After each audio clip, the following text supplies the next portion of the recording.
Entonces, después de varios trabajos sobre la renormalización, al final tuvieron todo bajo el control y vieron que los resultados de la renormalización de esta teoría cuántica de campos nos dio resultados que podíamos comprobar en los experimentos.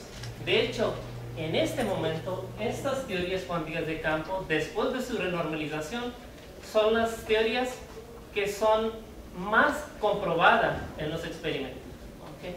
Son resultados muy precisos que da la teoría y los resultados exactamente con la misma precisión se comprueban que son correctos en el experimento.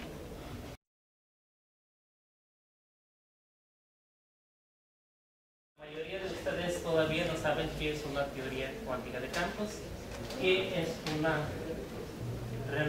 renormalización, pero tal vez saben qué son los infinitos. ¿Okay? Entonces vamos a empezar definiendo qué es una teoría cuántica de campos.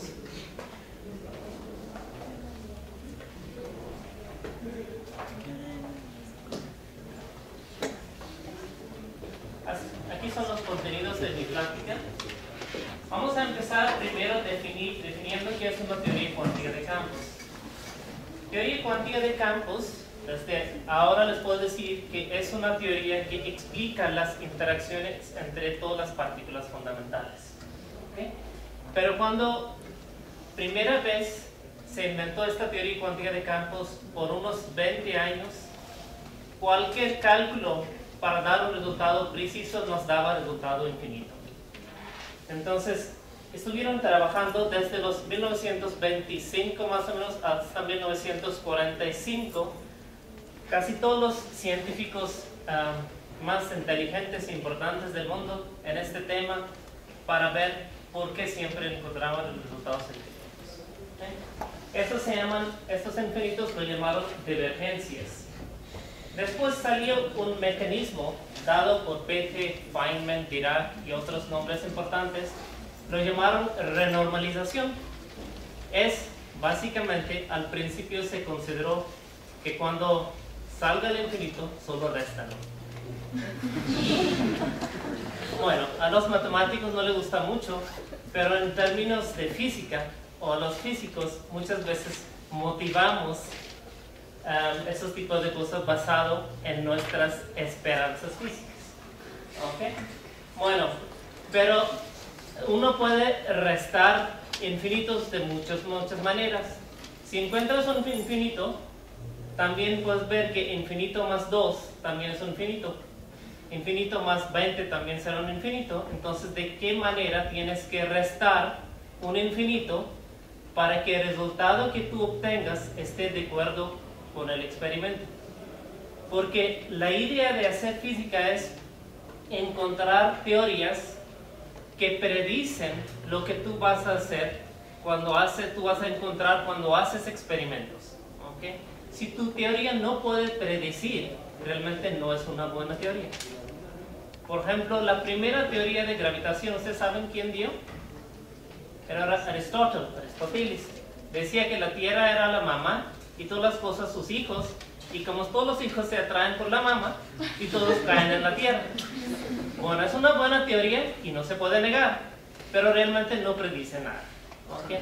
No predice qué será la aceleración o la velocidad de una partícula del cuerpo cuando va a caer sobre la Tierra. No la podemos usar para ir de la Tierra hasta la Luna u otros planetas.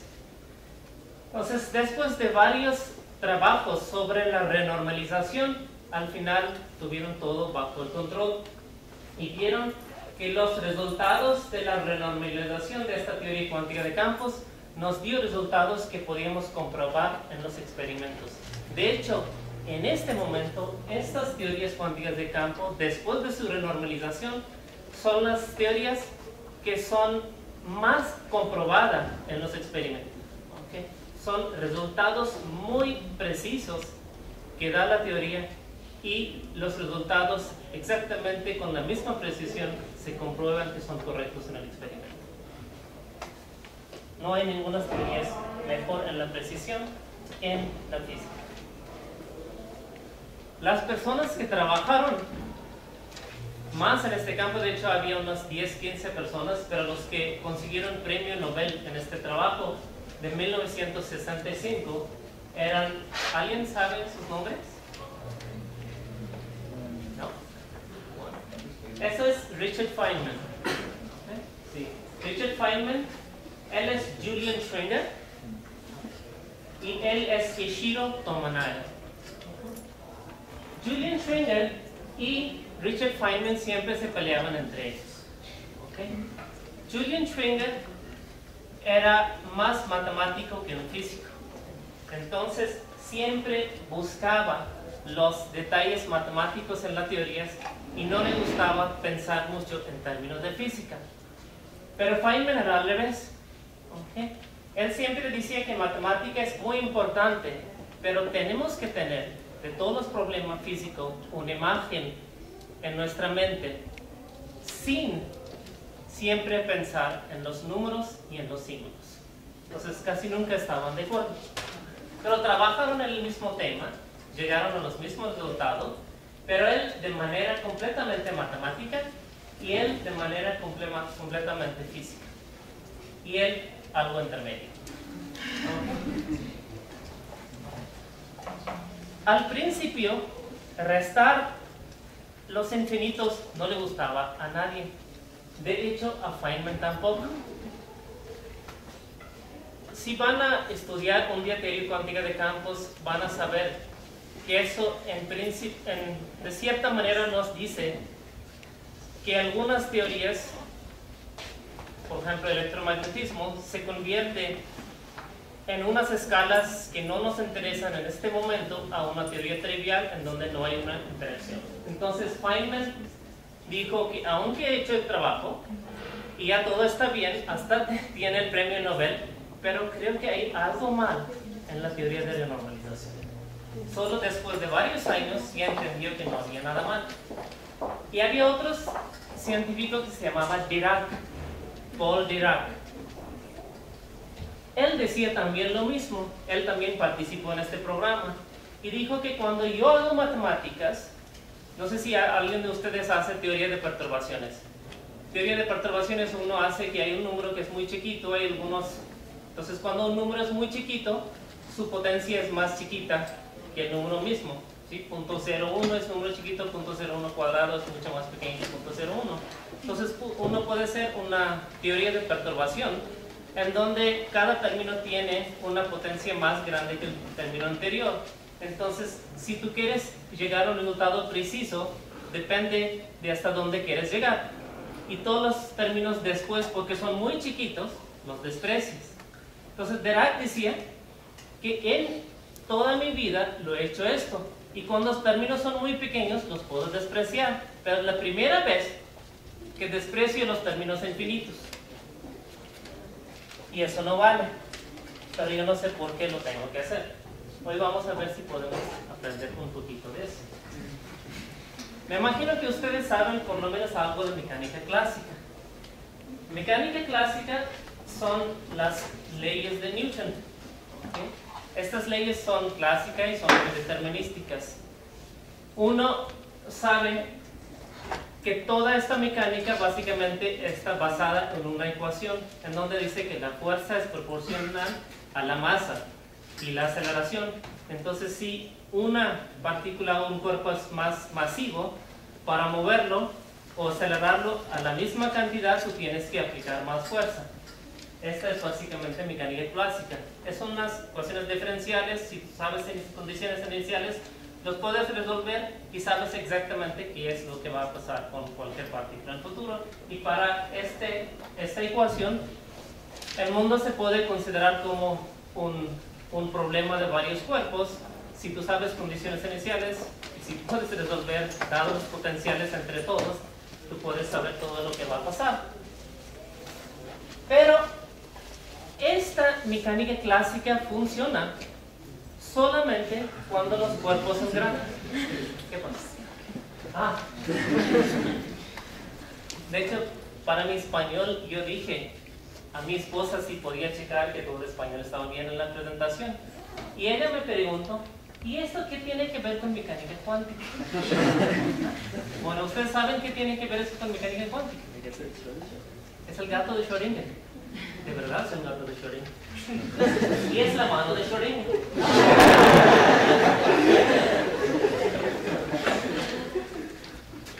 Una conexión es que el gato es pequeño. Y hemos dicho que cuando los tamaños son pequeños tenemos que aplicar mecánica cuántica. ¿Okay? El mundo no es determinístico. ¿Okay? Y no se puede aplicar la ley de F igual ma. Estas leyes cambian y uno solo después puede hablar en términos de probabilidades porque ya no hay certeza de dónde está la partícula, con qué velocidad está moviendo, solo podemos hablar en términos de probabilidades. ¿Okay? Y el estado de una partícula en un cuerpo tampoco es fijo en el sentido de que hay que escribir un estado en términos de superposición de varias posibilidades que existen. Y si ustedes dejan de ver esto por 5 minutos no saben qué va a pasar. Schrödinger va a decir que el gato va a estar en una superposición de dos estados, muerto y vivo. ¿Ok? Ni en ninguno. Hasta que no hagamos un experimento saber en qué estado está. Bueno, entonces cuando tamaños son pequeños no podemos usar las leyes de Newton, tenemos que inventar algo más.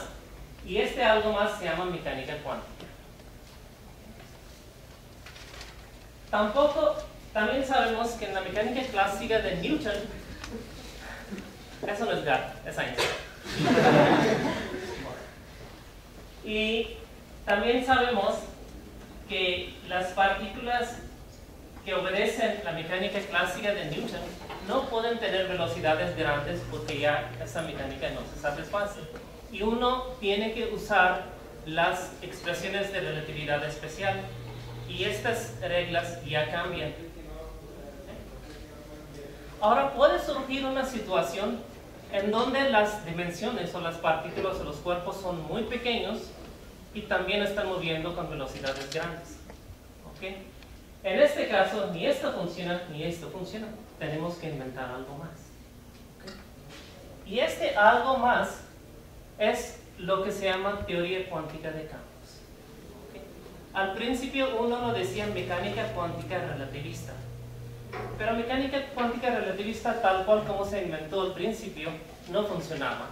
Entonces se juntaron varias personas diciendo que tenemos que empezar con unos postulados bien definidos.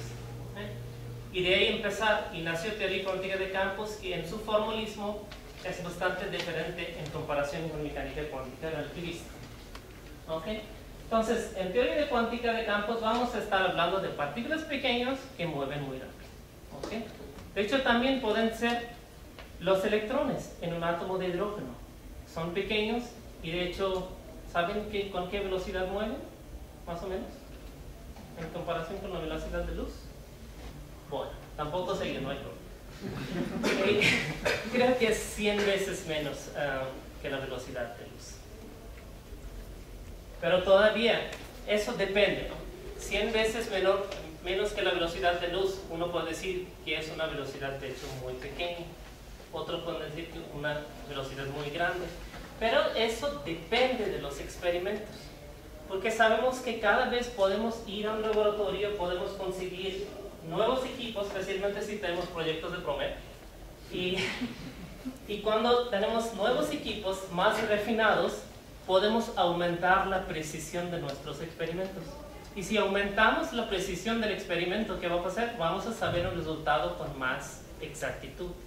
En este caso, aunque el electrón está moviendo con velocidades 100 veces menor que la velocidad de luz en átomo de hidrógeno, porque los experimentos ya saben calcular con más precisión su resultado, tenemos que calcularlo de manera teórica. Para eso necesitamos teoría cuántica de campos. ¿Hay preguntas hasta ahora? Pregúntenme ahora porque después se van a complicar las cosas. Bueno. Entonces, ¿cuáles partículas se tratan en teoría cuántica de campos? Si ustedes han visto un átomo, yo no he visto, creo que ustedes tampoco. Pero los átomos son muy pequeños. Esto es su tamaño en metros, 10 a la menos 10 metros. Pero teoría cuántica de campos, en principio, no es tanto para los átomos. ¿Okay? es para partículas fundamentales. Partículas fundamentales que no se pueden dividir más. ¿Okay? De manera rígida formal es para partículas fundamentales y para partículas puntuales.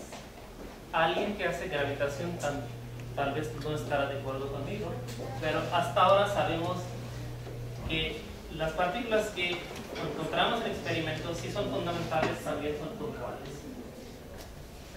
Entonces, dentro del átomo existen electrones y hay protones y neutrones, y dentro de un protón o dentro de un neutrón sabemos que existen los quarks. ¿Okay? ¿Cuántas personas lo saben?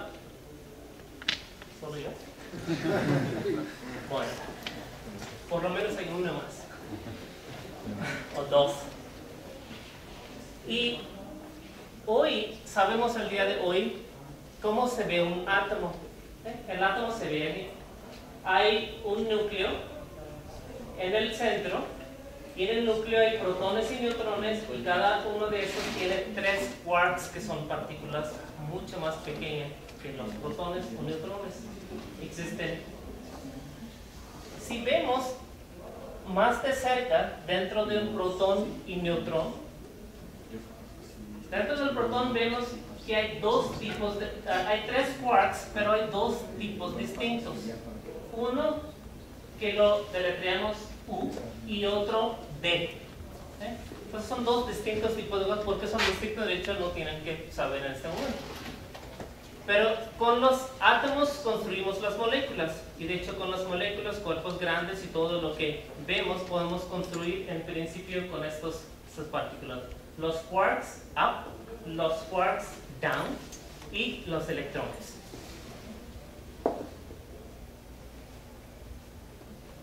Pero el problema es que hay varias partículas fundamentales más. Hay varios tipos de quarks, hay varios tipos de, en cierta medida, electrones. De hecho, no sabemos exactamente por qué existen, si realmente no aparecen. Aparecen en los experimentos de altas energías, o aparecen dentro de unas estrellas donde hay mucha energía. O si no podemos crear estas energías en los experimentos o laboratorios, también podemos crear estas partículas. Pero la razón de su existencia es un problema complicado, y de hecho uno tiene que dar otra charla sobre eso. Ok, aquí está una lista de partículas fundamentales. Aquí no son todos, pero por lo menos aquí hay 12. Estos 6, lo que llamamos son quarks. ¿Okay? Es quark up, down, strange, charm, bottom, top. Hay 6 tipos de quarks. Y hay 6 tipos de lo que llamamos leptones. Electrón, que está en el átomo, es uno de los leptones. Hay 3 tipos de leptones cargados, que son electrón, muón, taón, y hay 3 tipos de neutrinos.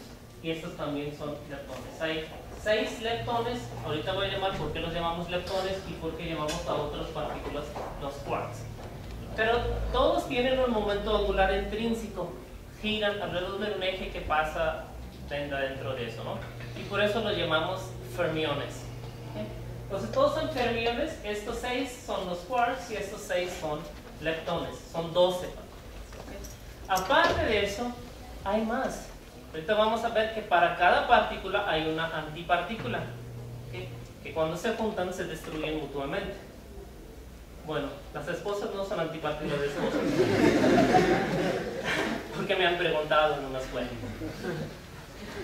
Y aparte de estos antiquarks, hay otras partículas que se llaman bosones de norma, que vamos a hablar qué son.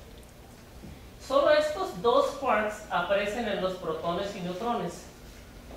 Y estos 2 juntan con esos que se llaman electrones y hacen átomos. Todos los demás no viven ni en átomos ni en otro lugar que usualmente vamos, solo se crean en estrellas o laboratorios de energía estelar.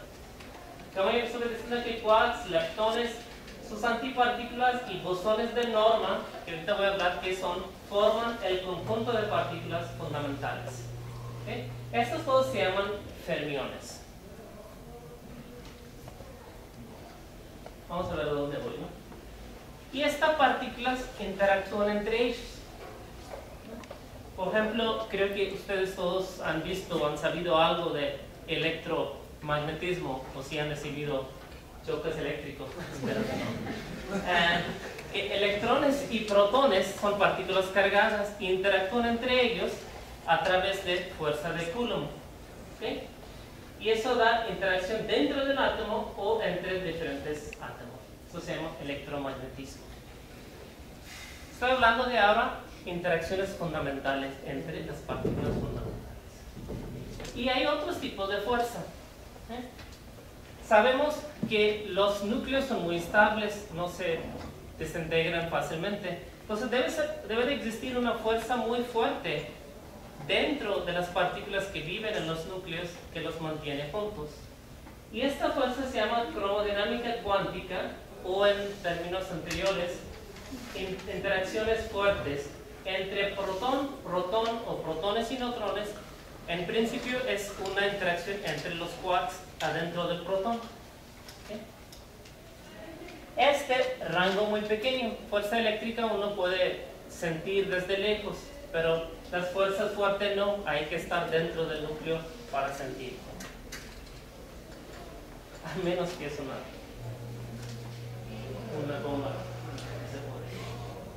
Eso se puede sentir desde bastante lejos. Y hay otras fuerzas que se llaman fuerzas débiles o electrodébil cuántico. ¿Okay? Eso es responsable para la radioactividad o por los procesos que pasan en el sol para que brille. También se encuentra solamente a nivel del núcleo. Y aparte hay fuerza de gravedad que todos conocemos. Bueno, si ustedes estaban en mi plática anterior, yo dije un chiste, pero no quiero repetir, porque tengo pocos acetatos y mucho tiempo. No es cierto. Creo que media hora terminó, pero empezó tarde, ¿no? O sea, había un científico, un premio Nobel, que nació en el país de mi origen, Pakistán.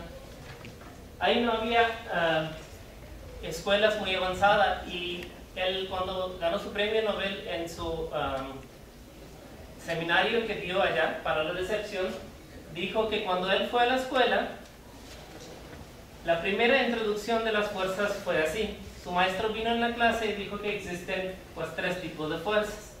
Hay fuerzas nucleares que existen solamente en Europa. Hay fuerzas eléctricas que existen solamente en ciudades grandes como Karachi y Lahore. Aquí solo tenemos gravedad. Okay. Bueno, no quiero decir que gravedad es para la gente pobre.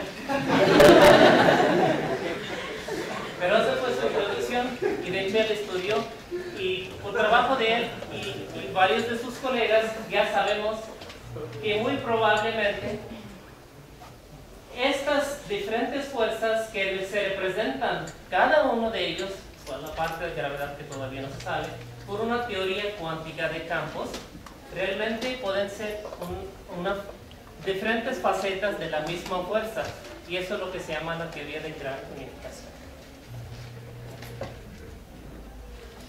Y como estuve diciendo, que cómo interactúan las partículas. Ya la visión pictorial que tenemos es que cuando un electrón pasa cerca de otro electrón o otra partícula cargada, se emite un fotón, que es cuantas de luz que van de una partícula a otra partícula, se intercambian fotones. Y estos son los fotones. Y en interacción de cromodinámica cuántica, las partículas que se intercambian son gluones. Hay 8 tipos de gluones. Y en fuerzas débiles hay 3 diferentes tipos de partículas, los zetas y W más, W menos, ¿no? Que se intercambian en estas interacciones. Hay mucha matemática detrás de eso. Hay una teoría de grupos, ¿okay? Grupos de Lie, no sé si han estudiado, demuestran que todas las interacciones realmente obedecen ciertas transformaciones de grupo. Y hay varios conceptos o entidades relacionadas con teoría de grupos que aparecen directamente en lo que vemos en los experimentos. Por ejemplo, hay ciertos grupos en donde los generadores del grupo solo es uno. Y eso es lo que es fotón. Y cromodinámica cuántica está representado por un grupo cuyos generadores son 8. Por eso es que existen 8 tipos de gluones. Y hay otra teoría de electrodébil, los generadores de sus grupos son 3, y por eso tenemos 3 partículas que intercambian entre ellos. Entonces hay mucha riqueza matemática que no puedo decir aquí en detalle, pero está atrás de todo esto. Bueno, este acetato es un poco aburrido, y todos los demás que vienen. Bueno, aquí no hay dibujos. Entonces, partículas fundamentales se representan como excitaciones en un campo cuántico con infinitos grados de libertad. Si no lo entienden, no me importa. Realmente no es necesario que lo aprendan. Entonces, en mecánica clásica, uno piensa en partículas y cuál es su posición, cuál es su velocidad, cuál es su aceleración, ese tipo de conceptos que aprendemos. En teoría cuántica de campos los describimos solamente con campos electrónicos, campos fotónicos, y solamente hay ciertos tipos de excitaciones de estos campos que asociamos con partículas fundamentales que vemos en los experimentos. Eso es lo que quiso decir con todo este rollo. Okay. ¿Por qué es bueno teoría cuántica de campos? ¿Y por qué no era bueno mecánica cuántica, mecánica clásica? Una de las mejores razones es que si yo hago un experimento aquí, o si hago una rotación y hago experimento, o si estoy viajando con ciertas velocidades y hago experimento, todos vamos a encontrar los mismos resultados. ¿Okay? Resultados son invariantes bajo rotaciones, translaciones y los boosts. ¿Okay? Eso es lo que se llama invariancia de Poincare, porque son invariantes bajo el grupo de Poincare o simetría de Poincare. Eso no podía pasar ni en mecánica cuántica o mecánica clásica.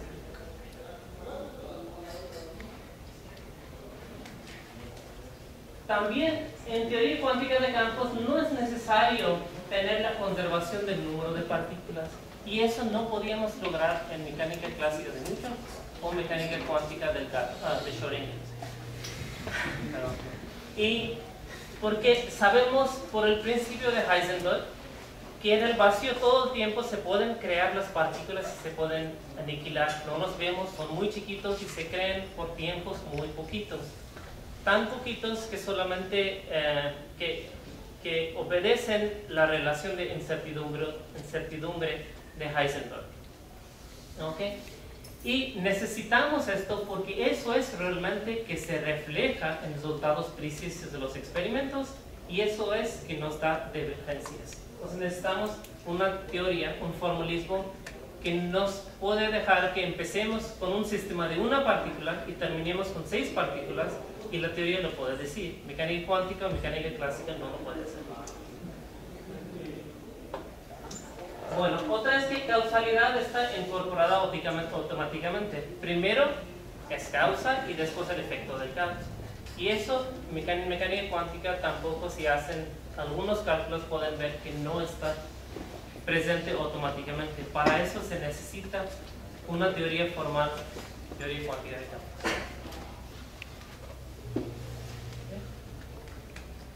Y también, que antes decía, cuando describí qué son las partículas fundamentales, son electrones, son los quarks, y intercambian partículas de fuerzas o bosones, como fotones o gluones o otras partículas.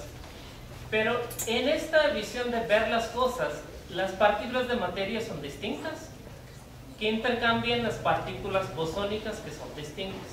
Pero en este formalismo de teoría cuántica de campos, todos se tratan igual. Entonces, la cosa buena del mundo moderno, democracia. ¿Ok? Entonces, uno puede pensar que los bosones están interactuando entre ellos, intercambiando partículas de materia, o al revés. Sí. Entonces, estéticamente es una teoría bonita, teoría cuántica de campos. Okay, como estuve diciendo, que teoría cuántica de campos nació en 1920 por trabajo de varias personas. De hecho, creo que todos de ellos ganaron premio Nobel, no estoy seguro de cómo. Heisenberg, Dirac, Pauli, Feynman, Schwinger, y algunos de esos están en esta reunión que tuvieron, en donde había una pelea con Richard Feynman y Julian Schwinger. ¿Okay? Él estaba tratando de convencer a él, pero él no le dejaba. Nunca se dejó. Y esto, ese fue el señor. Bueno, ya vamos a regresar a hablar de... No vamos a regresar, creo. Este es el señor Lamb, que primera vez hizo un experimento tan preciso que no estaba de acuerdo con la teoría cuántica de campos, pues había una necesidad física de deshacer de los infinitos de divergencias que ahorita vamos a hablar. Este señor Lamb se murió, de hecho falleció el año pasado.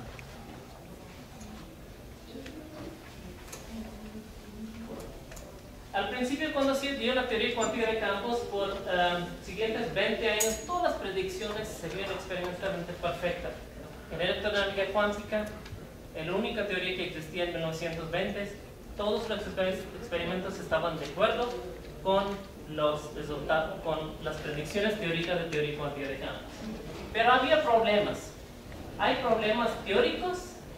Problemas teóricos que es que cuando queremos aumentar la precisión, encontramos infinitos. Es vergonzoso. Y segundo, son también problemas experimentales. Eso por el trabajo de Lamb, lo que se llama el corrimiento de Lamb. No me pregunten ahorita qué es, no, vamos a ver. Si hay tiempo. Que los resultados experimentos dijeron que había un desacuerdo cuando se aumenta el nivel de precisión. Eso sabía que hacer. Entonces ya vamos a hablar del segundo tema, que es de renormalización.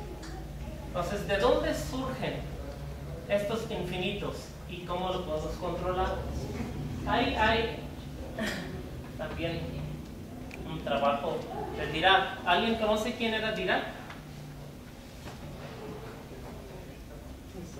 ¿No? ¿Perdón? La delta Dirac. Era un matemático inglés. Él dio una ecuación muy famosa que se llama la ecuación de Dirac. La ecuación de Dirac básicamente dice que si existe un Dirac, debe de existir un anti-Dirac. Y así dice. Y si se juntan, se aniquilan. Qué bueno que Dirac nunca encontró con el anti-Dirac.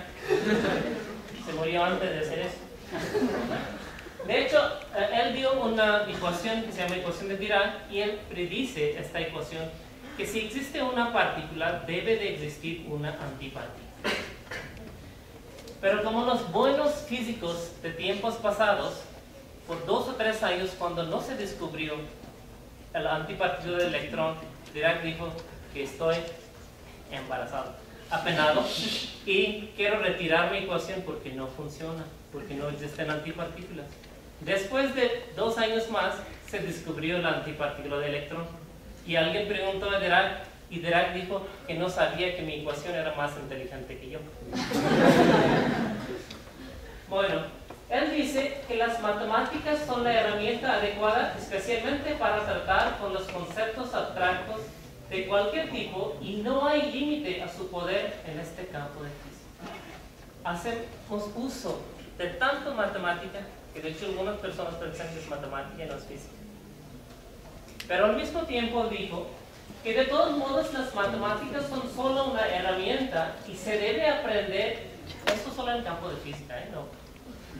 Una herramienta, y se debe aprender a mantener las ideas físicas en la mente sin referencia a las formas matemáticas. Bueno, vamos a ver. Aquí. Entonces se encontraban infinitos de este tipo, ¿no? Varios. Entonces existen infinitos cuando calculamos ciertas integrales que no tenemos que saber en este momento qué son y arruinan la predictibilidad de la teoría. ¿Y qué tiene que ver esto con Dirac? La razón atrás de estos infinitos es justamente la presencia de antipartículas. La razón que existen en el vacío todo el tiempo pueden producir y aniquilar partículas es porque una partícula y una antipartícula tienen opuestos números cuánticos, carga electrónica, todo esto. Y sabemos todos nosotros que carga electrónica está una cantidad conservada. ¿Okay? Entonces no puedo crear un electrón así solito del vacío. Tengo que crear otra partícula con carga opuesta para que carga esté conservado. ¿Okay? Entonces estas partículas se llaman partículas virtuales porque se crean por poco tiempo y se destruyen. ¿Okay? Pero hacen toda la travesura en este tiempo. Y por la presencia de estas antipartículas, o de hecho, mejor dicho, de estas partículas virtuales, existían los infinitos. Aquí pueden ver en unos experimentos, es un fotón que es cerca de un núcleo y cuando pasa, hay veces que se convierte en un electrón y positrón. Eso es un experimento real. Pero estas partículas que se crearon en este experimento son electrón y positrón, pero no son virtuales. Estos son partículas reales y tú puedes verlos. Partículas virtuales son que tú no puedes ver en los detectores porque siempre antes de llegar a observarse se aniquilan. Eso es una de las condiciones. Bueno, aquí yo pensaba que iba a ser una animación, pero nunca se dio. Es una animación bastante bonito, se hizo por la gente de Australia. De hecho, eso fue una de las animaciones que enseñó Frank Wilczek, que es Premio Nobel de Física en 2004, en su seminario de Premio Nobel. Es la densidad topológica del gluón, pero no me pregunten qué es, porque tampoco es muy importante en este momento. Lo que es importante era la animación que no funcionó. Lo que se puede ver aquí que esto cambie. De repente, en una esquina hay muchos de estos,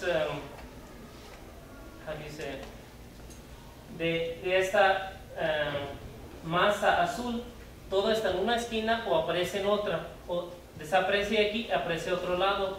En principio lo que dice es, y esto es más o menos el tamaño del protón, que dentro del protón, en diferentes partes, todo el tiempo partículas se crean. Si se crean aquí, se destruyen aquí porque pues, la energía total sobre un tiempo que es más largo que se permite por el principio de Heisenberg, se debe hacer una conservación de esta carga. ¿Okay? Y estas son las partículas virtuales. Entonces, por la presencia de antipartículas o más general partículas virtuales, existen los infinitos. Y lo que decimos es, para restarlos, simplemente inventamos una terminología más bonita, que suene mejor, regularización. ¿Okay? ¿Qué son los efectos de esta regularización? Uno es el siguiente. Ustedes han trabajado con ecuaciones de movimiento, con F igual ma, pero algunos de ustedes creo que tal vez también han trabajado con lagrangianos, de dónde surgen estas ecuaciones de movimiento. ¿Okay? En las ecuaciones de movimientos aparecen estas masas y cargas, y tal cual lo tomamos en teoría cuántica de campos. Pero en teoría cuántica de campos, lo que pasa es el siguiente. Ahí tenemos que pensar que estas masas y carga de un electrón realmente no es algo que se puede medir en el experimento. Estas cantidades son infinitas.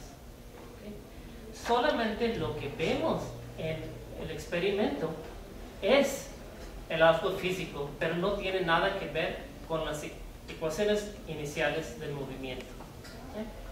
De hecho, eso ahora sabemos que sí es cierto.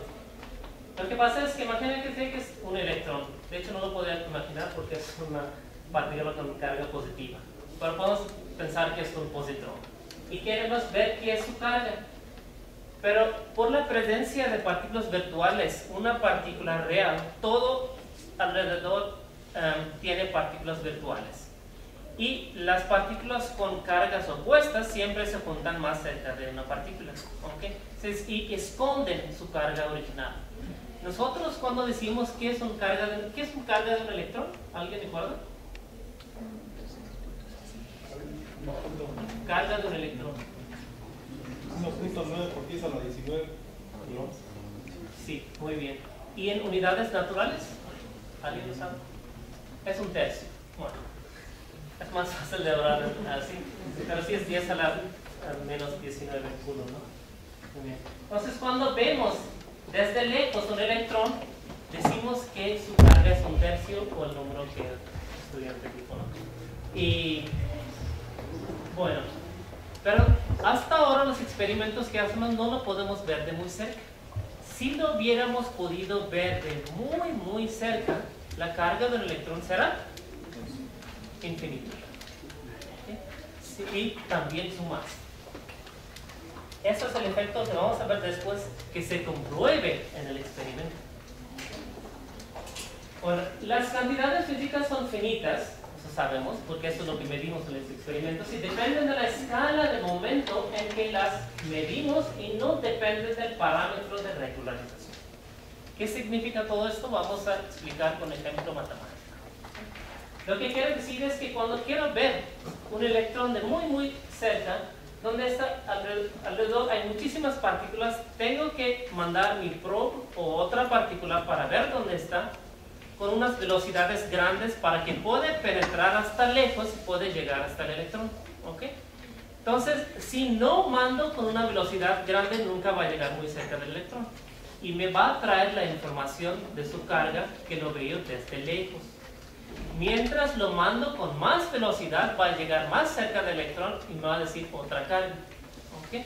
Entonces, la carga y masa de las partículas dependen del momento con lo que tratamos de ver la partícula. ¿Está claro? A mí no. Bueno. ¿Quién ha tomado las clases de electromagnetismo? ¿Cuánto tiempo queda?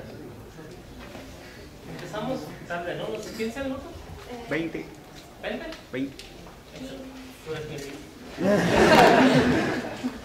Potencial eléctrico por una línea infinita y cargada. ¿Alguien sabe cómo se puede calcular este potencial? Levanten las manos, por favor. No digan que sí. No les voy a preguntar cómo calcular. Bueno, ahora pueden levantar todo.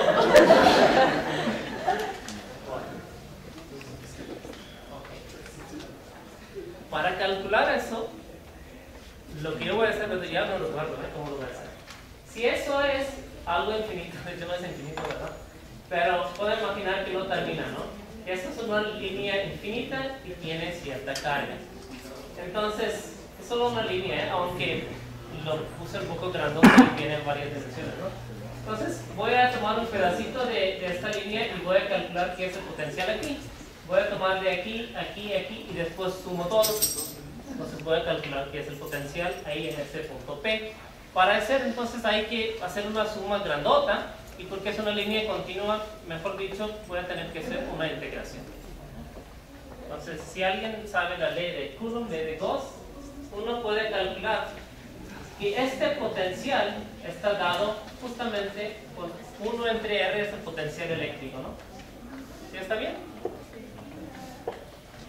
Bueno, aquí es x cuadrado más r cuadrado, raíz está abajo y hay que hacer esta integral y sabemos que es el potencial eléctrico por esta línea recta cargada a este punto P, y si sabemos podemos calcular qué es la intensidad eléctrica. ¿Ok? Intensidad eléctrica, ¿qué relación tiene con el potencial eléctrico?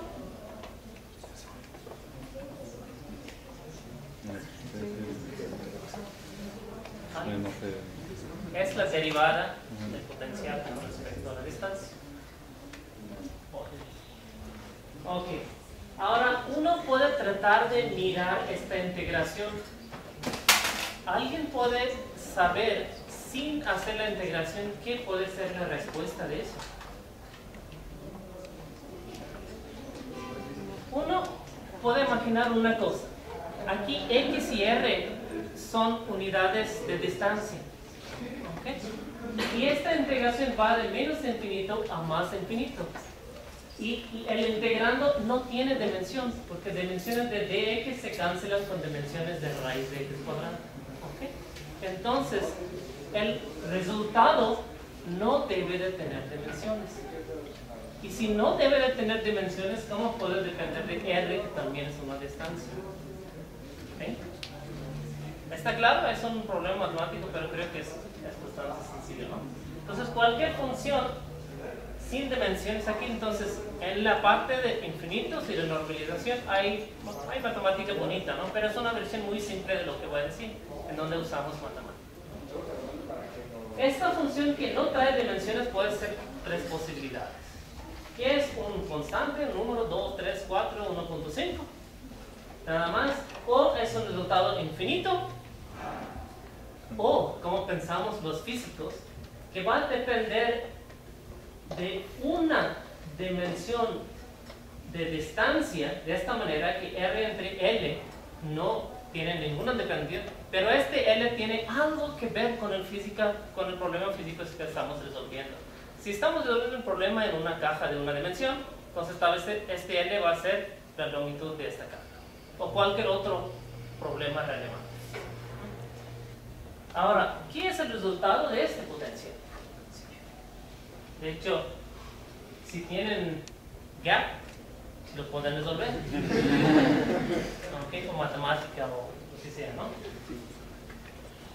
Si lo hagan, creo que van a ver que este resultado es infinito. Ahora, si sale el resultado infinito, ¿cómo voy a calcular la intensidad eléctrica? ¿Cómo voy a tomar la derivada de un infinito? Pero no hacemos. Eso es más bonito. En la física se lo puede hacer, en matemáticas no. Una pregunta es, dos observaciones. Uno que es divergente y segundo que es invariante de translaciones. Quiere decir que esta línea cargada, si jalo y lo muevo para acá, el resultado no va a cambiar. No puede cambiar porque es una línea infinita. El tamaño. ¿Okay? Entonces lo jalo, lo muevo aquí, infinito siempre va a ser infinito. Entonces eso quiere decir que es translation invariant. ¿Okay? Bueno, pero sabemos que existe intensidad eléctrica, lo podemos medir, lo podemos crear, es algo finito. Entonces tal vez habrá alguna manera de convertir este potencial en algo finito. Una cosa, le puedo decir que potencial eléctrico no es una cosa que uno puede medir en los experimentos. Es solo intensidad eléctrica o diferencia de potencial entre dos campos, pero potencial absoluto no. Ahora, hacemos lo mismo en los cursos de electromagnetismo que lo hacemos en la renormalización de teoría cuántica de campos, pero no lo decimos. Es complicado. Ok. Podemos regularizar el potencial, podemos convertir este infinito en algo finito, restando algo. ¿Ok? Y para eso pues, podemos usar dos métodos, que se llaman método de corte o regularización dimensional. ¿Cómo se hace esto? Bueno, puede tratar de curar 15 minutos. Okay. Lo que voy a imaginar que esta línea recta no es infinito. De hecho, infinito es, hay muchas cosas, no podemos tener una línea recta de infinito, ¿no? Entonces, imagínate que termina el punto menos L, donde L es un número grande, y termina un número más L. Y ahora sí puedo hacer la integración y el resultado no es infinito. Y ahora, como dije a ustedes, que eso dependía de una escala de la longitud que escogemos de este cable, ¿no? Y eso ya depende de R entre L, este resultado. ¿Okay? Pero no me importa mucho en este momento, porque eso no es lo que voy a medir en el experimento. Eso depende de este L. Y pueden ver que en principio si tomo este L como infinito, pues B de L va a ser infinito. Existen los infinitos. Pero lo trunqué hasta L y lo llamo método de corte, que no llegue hasta infinito y llegue hasta más L. Y ya para calcular la intensidad eléctrica, puedo tomar esta derivada, que es la intensidad eléctrica. Ahora puedo tomar el límite de L yendo a infinito. ¿Sí? Sí lo puedo tomar. Este L va a cancelar con este L cuando L es muy grande. Y al final voy a conseguir el resultado para intensidad eléctrica. Es algo perfectamente simple. Pero para hacer eso, tuve que deshacerme de la infinidad que existía en el potencial. ¿Ok?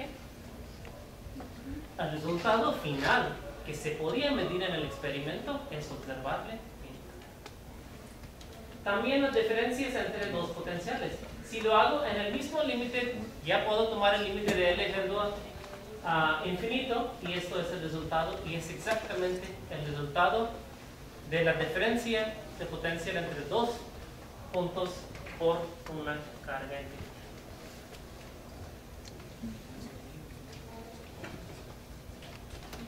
Pero en teoría cuántica de campos, cuando hacemos las cosas similares, las cosas no funcionan. Por una razón interesante. Que haciendo este corte, ya el resultado o el potencial no es invariante de traslación. Si en vez de poner la línea recta del menos L a más L, yo hubiera movido y lo hubiera puesto a 0 a 2L, ¿okay? Y ya el nuevo potencial no es el mismo que el otro. La integral me da otro, no para los resultados físicos, para B de L es distinto. ¿Okay? Entonces, este B de L ya no será invariante bajo las traslaciones. Y es una de las cosas del grupo de Poincare. Y eso no podemos perder en teoría cuántica de campos, porque todo va a salir mal. Entonces hay que inventar algo más. Para eso son los estudiantes. Bueno, cuando los profesores encontramos problemas difíciles, los damos a los estudiantes que lo hagan. Y los fáciles lo hacemos acá, en el pasado. Eso hizo también hace varios años, en 1970, un profesor que se llamaba Weltmanson. Weltman era un famoso físico y tenía un estudiante de doctorado que se llamaba Tufte. Y él dijo, mira, yo trato de regularizar los infinitos con la manera que lo hago, pero ya pierdo la invariancia de Poincare. ¿Tú lo puedes resolver? Tienes 3 años. Él dijo que sí, voy a intentar, pero no lo dijo que es un problema extremadamente complicado. Pero Tufte fue al final lo primero que descubrió una manera de regularizar estos infinitos de manera que no se pierde ninguna simetría de la integral inicial. Tan bonito que ellos dos consiguieron el premio Nobel de 1999. No sé por qué lo consiguió el profesor, pero recibieron los dos. Pero así es, ser profesor es bueno, ¿no? Problemas con los estudiantes, el crédito tomamos nosotros. Así eran Weltman y Tufte. De hecho, esto va a decir que, no, ahorita lo digo, que la renormalización es muy importante, porque como había dicho que si hay infinitos, ya no podemos hacer ninguna predicción, hay que deshacerse de los infinitos. Entonces, en 1976 nació el modelo estándar de física de partículas que explica, en principio, todo lo que uno puede ver en el mundo alrededor, el mundo de física, ¿no? Pero por 3 años esta teoría, este modelo, no recibió ningún reconocimiento, ninguna cita, ninguna referencia que no sea oposible. ¿Y por qué? Porque no se había mostrado que esta teoría se podía renormalizar, que se podía deshacerse de los infinitos. Después del trabajo de Tufte, este estudiante de doctorado, él mostró que esta teoría era renormalizable de manera que todos querían, y después de su trabajo, dentro de 6 meses, este trabajo recibió 3.000 citas, porque ya se había mostrado que era renormalizable, entonces sí podía hacer predicciones. El trabajo de Tufte era básicamente este. Él pensó que, mira, si cambio aquí con menos infinito, con menos L y más L, pierdo la invariancia de translation. Voy a cambiar las dimensiones de esta integral que tengo que hacer. En vez de hacer esta integral en un espacio que es una línea, lo voy a hacer en varias dimensiones de d a la dx. ¿Ok? Y no en todas las dimensiones es divergente. Y solo al final voy a tomar el límite de d yendo a 1. Y en este, lo que no está cambiando es los límites de integraciones. Entonces no está perdiendo la simetría de la x. Esos son detalles matemáticos. Tú pones en vez de dx, tomas, lo conviertes en coordenadas polares. Y esto es d de omega, la parte angular de esta integración. Déjenme ver dónde llego, ¿no? Y llega a este resultado. Y ahora pone d igual 1 menos 2 epsilon, donde epsilon es un número muy chiquito. Si pongo epsilon igual 0, voy a tener que regresar al resultado que tenía antes.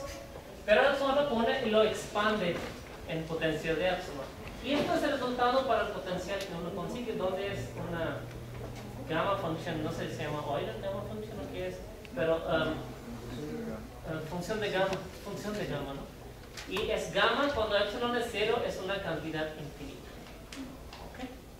Todavía es infinito cuando pongo epsilon igual 0. ¿Sí? Pero por lo menos no pierde la invariancia de la integral inicial. ¿Okay? Aquí otra vez tomo la derivada. Tomo la derivada y es aquí. Y hay 1 entre 0 aquí y un 0 aquí, y 0 cancela con 1 entre 0, en física lo puede hacer. Bueno, hay que ser el mismo 0, ¿no? Y los aseguro, ¿no?, que es el mismo 0. Y se cancela y te da un resultado correcto para la intensidad eléctrica. También lo mismo se puede hacer y puedes calcular el de diferencia de potencial eléctrico. No sé si han escuchado o no. Hay algo que se llama esquemas de renormalización. Son cosas complicadas, pero le vemos en la licenciatura. Si hacemos expansión de esto en epsilon, podemos ver que aquí está el polo, aquí está la divergencia cuando epsilon es pequeño. Y eso lo hacemos, decimos que vamos a trabajar con el esquema de sustitución mínima, solamente voy a quitar este 1 epsilon. Yo sé que va a ser infinito, pero lo voy a quitar porque no lo quiero. Bueno, creo que voy a tomar unos 10 minutos más. Pero bueno, voy a tratar de, ¿no? Quitar el infinito no es tan fácil. Toma tiempo. Okay. Entonces, lo quito de aquí y me quedo con esto. Pero como había dicho que infinito lo puedo quitar con mucho claro, porque un infinito más gamma más log de pi también es infinito. Bueno, entonces podría quitar los tres, ¿no? Porque no se veían bien. Bueno, lo puedo con otro, y es otro esquema de trabajar. Pero lo bonito en teoría cuántica de campos es que tú lo puedes hacer de diferentes maneras que tú quieres. Pero si lo haces sistemáticamente, el resultado físico nunca va a cambiar. El resultado físico de los observables, lo que puedes medir en los experimentos. Y eso es lo que pueden ver. Si trabajo en un esquema o otro esquema, si hago la diferencia de potencial, siempre me va a dar exactamente el mismo resultado. Lo que no puedo hacer es que una cosa cálculo en un esquema, donde estoy estando una cosa, y en otro esquema, ya no me va a dar el resultado. ¿Okay? Hay que ser consistente. ¿Qué esquema? ¿Cómo quitas tus infinitos? ¿Okay? Bueno, quitas sistemáticamente el exacto mismo infinito. Ahora, es el último de más, solo 7-8 minutos que va a tomar. Es los esquemas que nosotros usamos en nuestra licenciatura. Tuvimos que reaprender en 20 años, desde 1925 hasta 1945, para aplicarlo en teoría cuántica de campos y después comparar nuestros resultados con los experimentos y encontrar resultados exactamente precisos. Ahí, ¿qué es lo que pasa? ¿Dónde están los infinitos? Aquí es un electrón y emite un fotón. Se absorbe por otro fotón. Aquí está la carga de la ¿no? Aquí aparece la interacción entre electrón y fotón y así entra la carga, porque carga te da la fuerza para interactuar. Eso es lo que se llama, bueno, esto no es raro, pero así es, ¿no? La carga desnuda. Carga desnuda es que cuando no está vestido con las otras partículas virtuales alrededor, cuando lo podemos llegar a hacer. Y esto es una cantidad infinita. Pero todo el tiempo se crean las partículas virtuales y se esconde esta carga desnuda, y al final todo junto es lo que carga física, lo que vemos en los experimentos. Eso es lo que pasa cuando hacemos ya la renormalización de la carga. Entonces, la carga de una partícula, o también lo llamamos acoplamiento, claro, pero es carga de electrones, 10 a la menos 17. Entonces, eso depende de a qué momento lo que medimos. Si miro esto de muy cerca, lo que voy a ver es esto, que es infinito. Si veo desde lejos, voy a ver una cantidad finita. ¿Lo puedo medir esto en el experimento? ¿Realmente lo puedo hacer? Eso por el hecho de que existen infinitos sí podía hacer normalización. Pero yo tengo que ver que con eso lo que tengo la predicción lo puedo ver. Puedo tratar de hacer un experimento tan preciso que puedo ver el electrón de muy cerca, lo que no son distancias realmente muy enormes, muy difíciles de... Lo puedo hacer. Esta era la predicción. Este alfa básicamente es carga del electrón, que depende del momentum con lo que observamos. Y estos son los resultados experimentales y predicciones teóricas. Como había dicho, que la carga del electrón en ciertas unidades, que es más o menos unidades naturales, es esto, 1 entre 137. No son coulombs, pero son otras unidades. Aquí es lo que medimos el día de hoy. Si ustedes van al experimento y lo observamos, que es la carga del electrón, vamos a ver que, van a ver que es 1 entre 137. ¿Y por qué no lo tienen unidades? Porque en unidades naturales eso no lo tiene. Multiplicamos la carga, que es de Coulomb, con unas dimensiones que también tienen dimensiones de Coulomb, pero es un constante, que en estas unidades las cargas se cancelan a unidades. Dices, solo son diferentes unidades. Si vemos, ahora en el experimento encontramos esto, pero si aumentamos el probe para ver la carga del electrón de muy cerca, lo que se encuentra en el experimento es 128, 1 entre 128. No es muy distinto, pero es distinto que la carga del electrón que vemos en los discos. ¿Okay? Y es exactamente era la predicción de la teoría cuántica de campos después de hacer la renormalización, de quitar los infinitos. Además, hay una teoría fuerte que existe entre los quarks que viven dentro de los protones.